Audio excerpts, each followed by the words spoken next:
Hey everybody, welcome back. This is Coach Val Fiat. Today we're talking about obesity and why it's actually a lot easier to correct obesity in almost all cases. It's much easier than you'd imagine it to be. Now, you might say, well, 95% of people who attempt to lose weight are unsuccessful in the long run. Either they lose the weight briefly and put it right back on, or they never really lose much weight in the first place. Well, that's true, but the big reason for that is that most people don't engage, almost nobody engages a really good nutritional program that's personalized for them and that's being tweaked and modified as time goes on. As your physiology changes, as your workouts change, your nutrition needs to change. And almost no one does that. If they do begin with a good meal plan, that meal plan becomes outdated after a few weeks. But most people are still sticking with that same meal plan. Or if they are making tweaks, the tweaks aren't clinically appropriate. They're not really fitting into their body's needs. So that's one of the big problems. The other thing is exercise prescription is usually not ideal. In fact, it's usually not even close. I can't even tell you throughout my 30-year career in weight management how often people have come to me, shown me what they're doing, and explained to me what they've been doing. And they'll say, I don't know why I'm not losing weight. I'm exercising 6 or 7 days a week. And I say, yeah, I understand you've got the frequency really high, and that can be pretty good in most cases. But the problem is the intensities on the muscles are wrong. The heart rate isn't meeting the point that it needs to meet for the durations necessary. There's just a million other factors, the warm up, the cool down, the rest periods, everything really needs to be dialed in to that person's clinical needs. And since almost no one does that, that's why almost no one has sustainable weight loss and weight management where they do lose the right amount of weight. Now, that brings me to one more point before we get further into the video here, and that's a lot of times someone will come up with a number in terms of weight that they want to lose, and it's a fairly random number. They'll say, well, I'm 140 pounds now. I felt better at 120, so I need to get down to 120. And it's, the way you feel better, like feeling better at a certain weight, is seldom really because of that weight. It's probably because at that particular time in your life, you might have had better sleep patterns. Maybe you had a slightly better environment. Maybe your stress levels were different. You just had different habits, perhaps. So, a lot of times, it's not the weight itself that makes you feel good or bad. It's the other things that are surrounding you at that time period. And then when you do gain weight a little bit later in life, generally that's as a result of or accompanied by other environmental changes, lifestyle changes, sleep changes, nutritional changes, etc. And so, that's often the correlation that I think people should stay away from is thinking at this certain weight, I felt better and therefore I want to get back to that weight. What we want to be concerned about is body composition, also called body fat percentage. Because at the end of the day, when we talk about being over fat, obese, or having adipose, or if we talk about something that's very closely related, which is under muscled, just not having enough muscle tissue on your body to stave off disease and protect the joints and keep the bones healthy and make your movements healthy as well. If we don't have those two things, then we're in big trouble, right? That's where we're headed towards meds. We're headed towards hospitalization. We're headed towards injuries, aches, pains, mobility disorders, everything. And so we don't really want to be concerned about what your weight is or should be. What we want to be concerned about is what is your body fat level now? How does that compare to the clinical ideal, which is going to make you feel better and perform better? And then, okay, what's the strategy? What's the math in nutrition and lifestyle and exercise that's going to get you down to the optimal, or in some cases, even leaner than the optimal, which is also okay. So, all right, guys, I hope this has been good so far. Let's go ahead and dive in. First, I'm going to ask you to click the like button if you have not already. You like this video, don't you? You want to get more of these? You want more people to see this? Please click the like button. It'll help the channel a lot and help other people as well. Also, be sure to subscribe. Most of you watching have not yet subscribed, and I want to make sure we can get you more of these videos in the future and not get lost in your algorithm. So anyway, let's do those two things, and now let's dive in a little bit further into why correcting obesity is actually a lot easier and quicker than you think. I'm about to give you a hypothetical. Please keep in mind these are hypothetical numbers, but they are realistic for a lot of people. Okay, let's say that a client comes to me and he or she says, we figure out that their metabolism is around 1,500 calories a day. Okay, just an arbitrary number, but let's say 1,500 calories a day in this hypothetical. And then let's say we put together an exercise program that between their movements throughout the day, what we call NEAT, non-exercise activities of thermogenesis, their activities of the day plus their workouts are going to all together burn off another 1,000 or so calories a day. Again, these are just hypothetical estimates for now. All right, so that would mean in total, between their metabolism, the resting metabolism, and their energy calories, all together, roundabout on average, this person's going to be burning around 2,500 calories a day. Okay, great. So if we need to burn body fat, adipose, excess unhealthy fat, if we want to burn that, we do want a calorie deficit. I know there's a lot of information out there saying you don't need a calorie deficit, but I would stay away from that information for the most part because although you're always going to find some scenarios where there's an outlier, ultimately you want a calorie deficit. That's the way to confidently, without wasting any time, just get right in and truly burn body fat. Okay, so calorie deficit's the way to go. And what we're going to want to do then is say if 2,500 calories are how much is totally going out from this person each day on average, then we're going to want to dial down to around 1,700 or so calories, maybe 1,600 calories. Generally, you want a deficit of around 700, 800, maybe 900 or so calories a day. Depends on a lot of things. Depends upon medical history and a lot of other factors as well. But so, okay, we create a calorie deficit of hundreds of calories a day for the most part. And then we've got to consider psychology too. If I show a client these kind of numbers and say, how does this sound to you so far? And they say, oh my gosh, I don't know. I mean, I need to eat more than that. I don't want that big a calorie deficit. Well, that's okay. We can go to a smaller deficit as well. Even a 300 or so calorie a day deficit can be effective. It's just, of course, going to be a much slower go.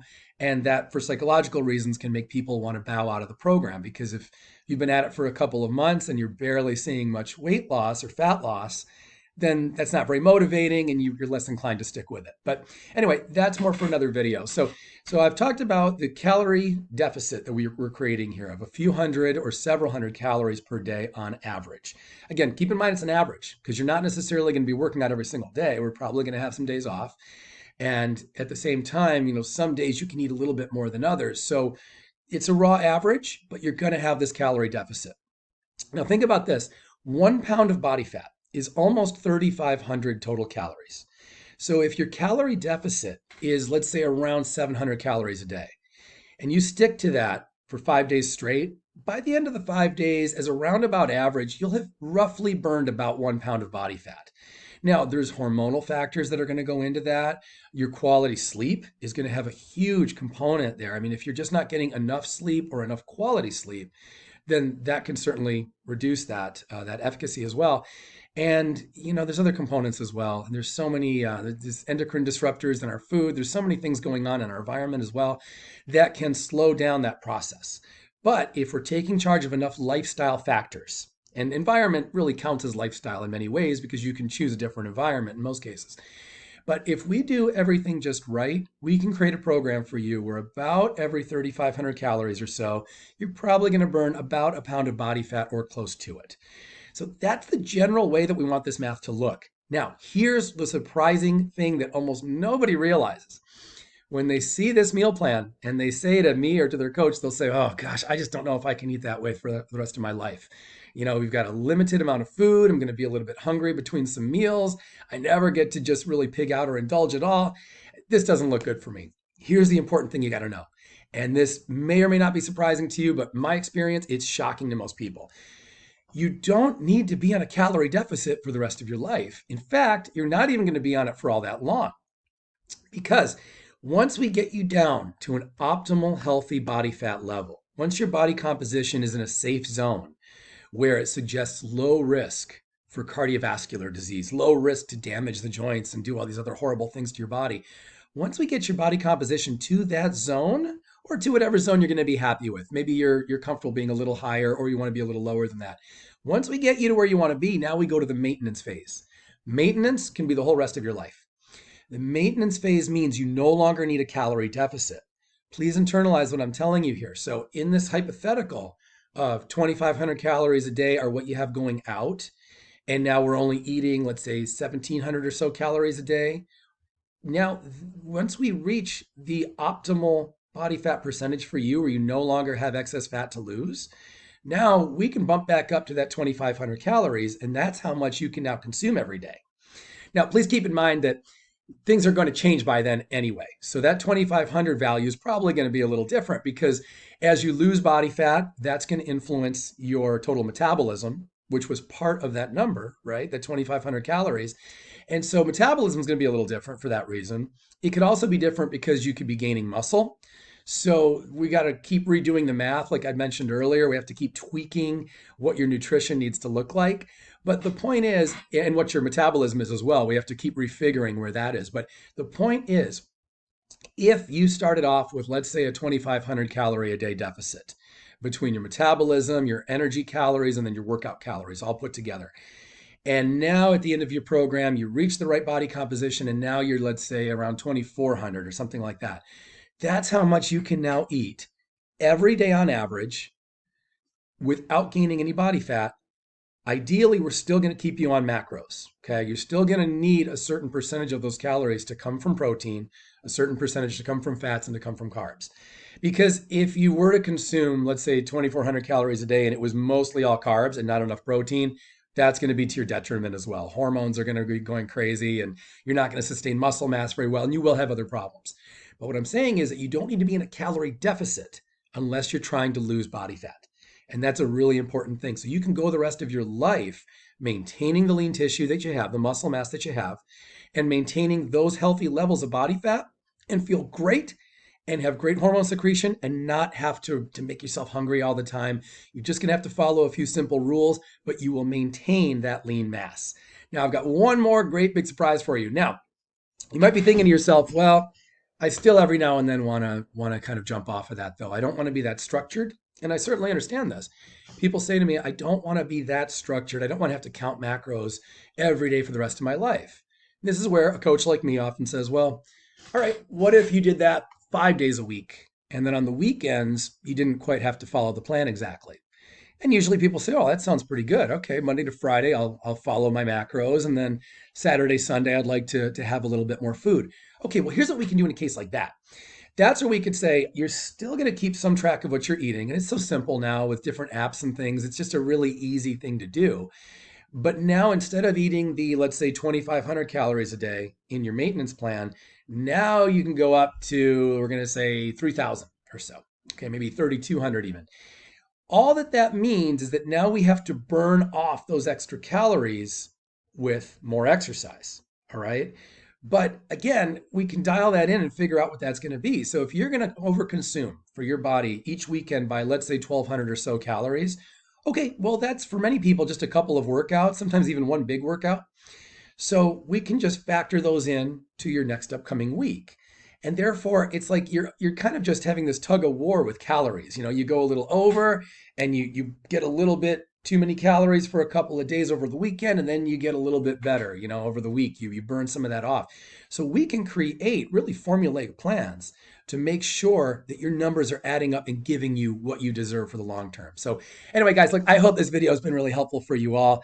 Hopefully I'm giving you insight, and hopefully you're coming up with more questions for me. Let me know in the comments what your questions are. My phone number is down below as well. You can just call me and reach out to me, or you can visit one of my websites and contact me there, whatever's convenient for you. Either way, I'm looking forward to all of your health and your fitness success. Please keep in mind, I've got a free download in the description as well. It's a simple 10-question quiz that you can do right now. It takes a couple of short minutes. And if you answer those questions there honestly, the quiz will give you some insight as to where your weight loss program could be better, some things that you're probably not doing as well as you could do. And I can also touch base with you as well. There's room there for you to leave your phone number or your email. I can touch base with you and we can chat for a little bit about some of my own recommendations that I think we could do a little bit differently, so that aren't really included in the quiz. So anyway, guys, once again, everybody, I'm here to help. I look forward to your health and your wellness success.